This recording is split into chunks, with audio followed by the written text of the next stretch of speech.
Hello and welcome to another bearing removal and installation video featuring Boca bearings. Now today's engine is slightly different than what I'm used to showing here. This is a glow engine still, but it is an RC truck engine or possibly a car engine.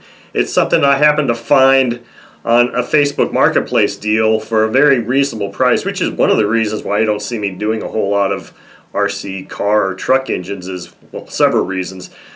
People don't really associate me with working with those types of engines, although they are just simply glow engines. But the other thing is that they're really hard to come by, at least for reasonable amounts of money. This one was a really reasonable one. So what I'm going to do today in this particular removal and installation video is, this is an unbranded car engine. So I have no idea what size the bearings are in it. So what I'm going to do is I'm going to throw it to the table here real quick, show you this engine, and then I'm going to briefly disassemble the engine and get it to the point of removing the bearings. I'll get those things removed, and then I'm going to have to go and try and figure out the sizes. I'll measure the bearings, determine what sizes I can get from Boca's website, get those bearings on hand, and then come back and do the installation. So that is our video for today. Let's go straight to the table now, and I'll show you this engine, and then I'll do a quick disassembly of it and get it ready for bearing removal. Okay, so this is the engine topic for today's bearing removal and installation engine. As you can see, this is a car engine. It's got a pull start on it. It's actually, I believe that the displacement of this is probably about 18 to 21. So that really kind of makes it more a truck engine or a buggy engine than anything. But it has no markings on it whatsoever that denote the manufacturer. In fact, it's got a blank area here on the casting where a company could have stamped or had something pressed in there, but they did not. So it's a really nice engine. I believe it's a low time engine. It's got really good compression. I've already kind of loosened this up a bit, so I really can't turn it over. It's an ABC engine. So this is the topic. It's going to be basically the same thing as any other glow engine. I'm going to go ahead and disassemble this thing real quick. I'm going to leave the mounts on here so it'll stand up. And then I'll pop these bearings out, do some quick measurements, go find them on a Boca website. I don't know that there'll be a kit number associated with them or not. And then I'll get the bearings on hand and we'll come back and finish up this installation. Okay, so I got this engine quickly disassembled here, and here's all the parts to it. Normally the head is something that you can kind of tell the make of the engine from. But this one is unlike anything I've seen. I mean, they all look very similar, but I didn't see. I was just doing some searches on eBay and some other places for RC, what they call nitro engines in the car and truck world. And I was unable to find an engine that looked exactly like this. In fact, this has got really interesting little carburetor too, which looks like a really expensive style carburetor. And it had this interesting little bushing on here to actually make it fit inside this crankcase, which I thought was rather interesting too. I'm not sure if that's going to lead anybody to help me identify this engine, but it's an ABC engine, or at least it's an ABC ABN style engine. Doesn't look like it's got any runtime much at all. I mean, there's a little bit of fuel residue I can smell on here, and here's our pull start and our little part that engages in that. And I always kind of put this back cover back on with the pull start so that that pull start doesn't pop apart on me. So I'm going to put all these parts, except for what I've got in my hand here, in a container, wipe this all down, and get set up for doing the bearing removal. Okay, so here on the table I've got all the few tools that I'm going to need to actually get these bearings out. I got my standard wood block, my light hammer, and my flat nose punch. So this should be just a very routine bearing removal. Of course, it's always nice to say that, but you just never really know what's going to happen. But I mean, really, this looks pretty simple. So I'm just going to heat this engine case up slightly, and we'll get these bearings out. I mean, the engine looks like it's brand new. So, and I have no idea the quality of this engine, the quality of the bearings. So I'm going to do a upgrade to some nice Boca bearings once I figure out what the sizes are, and then probably sell this engine because I really don't have any use for it.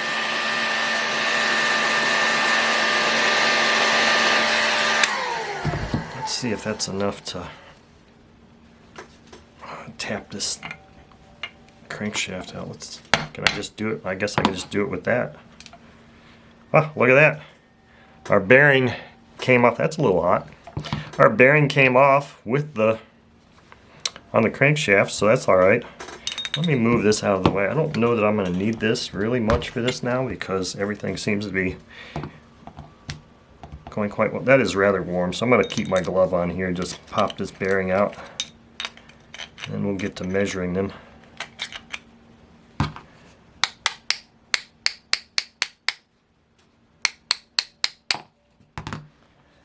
Okay, so that's interesting. So this rear or front bearing came out, and I was really thinking that they'd probably be fully shielded. I mean, it's been a long time since I've been inside of what they call in that part of the hobby nitro engine. But those of you that don't know, I was actually spent many years heavy into cars and trucks, low-powered cars and trucks, so I am very familiar with them as well. Like I said, they're not all that different, but I was kind of surprised to see that this had an open seal on that end. I think that's probably warm enough or cool enough for me to maybe just be able to... That's not going to happen. It's going to take a little bit of... Actually, you know what? I think I'm going to put that back on because that did sink up a lot more heat than I thought, so you may not really be able to see this part of the process with this big glove in the way.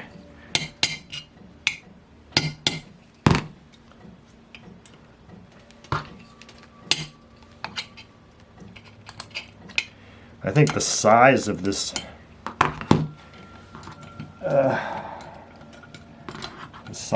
is going to cause me some issues here because it's kind of small. I'm going to see if I can just get it started going down here like this and hold it better because I'm having a hard time holding this thing because of the size of it.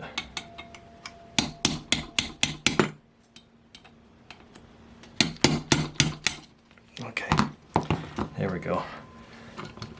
That's I guess the biggest difference you can say between doing airplane engines and car engines. Not to say that smaller airplane engines don't exist, but a lot of the really small airplane engines are bearingless or they're bushed bearing. So they wouldn't have, oh boy, does that feel rough. So I may have to zoom in so you can see these things. These are the bearings that came out of this engine. And this was the other thing that's an open shield. Okay, so this is a very standard configuration. I kind of thought that it might be different for a car engine, that you would maybe have fully sealed bearings. I don't know. Like I said, I don't, even when I was into cars many years ago, I don't think I was actually disassembling the engines at that time. So this kind of shocked me a little bit. But so I'm going to shut off the video here and take some measurements of these bearings, get some bearings on order, and then we'll do a reinstallation video here. This front bearing feels pretty good. This rear bearing is pretty notchy, but because of the condition of the piston and internal parts of this engine, I think what I might do is I might just drop these in some Boca bearing clean touch solvent and clean them up and then do some bearing soak and just see how they feel after doing that. So let me do some bearing measurements, get some bearings on hand, and then we'll complete this. Okay, so I'm going to complete the bearing installation on this video now. Some time has passed. I've got these things cleaned up. I took some measurements of the bearings, got bearings on order. The bearings have arrived.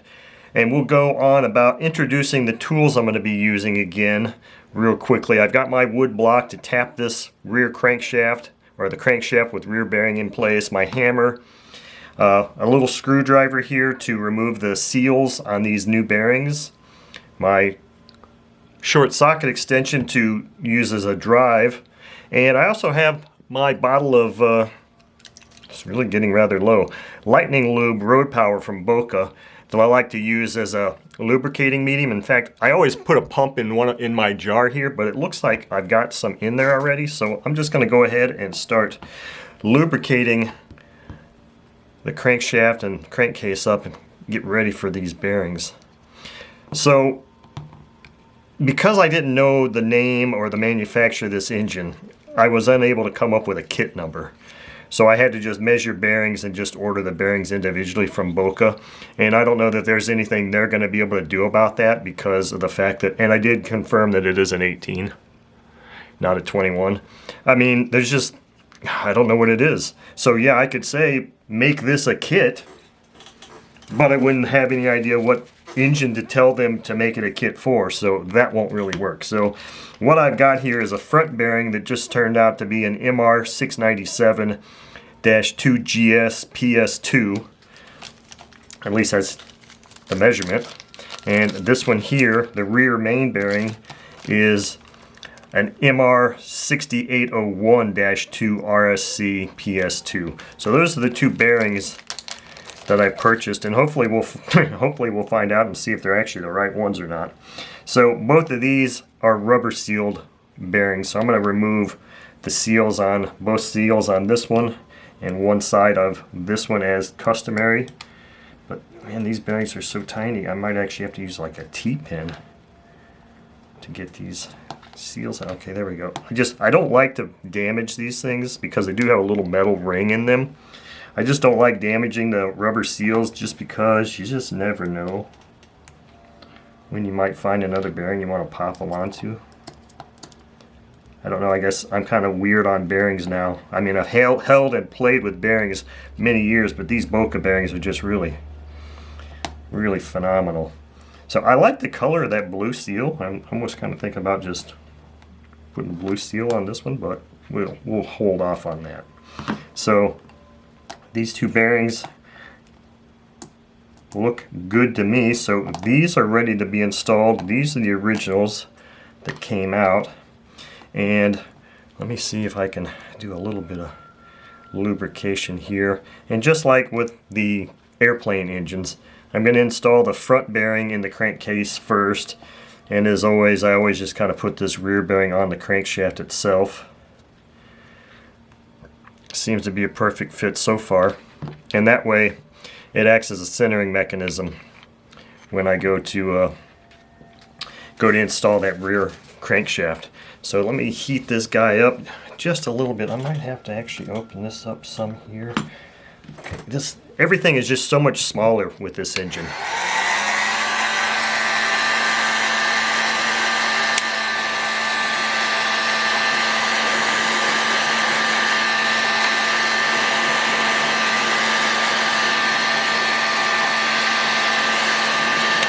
And because it's smaller, it probably takes a lot less heat to heat this case up. So, probably take that off.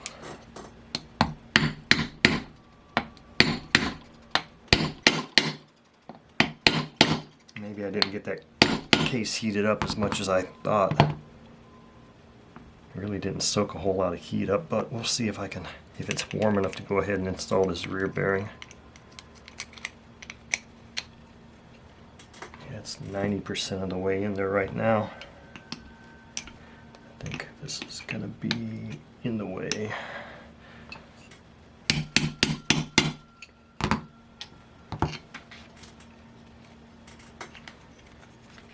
Is that all the way in there? Does appear to be all the way in there.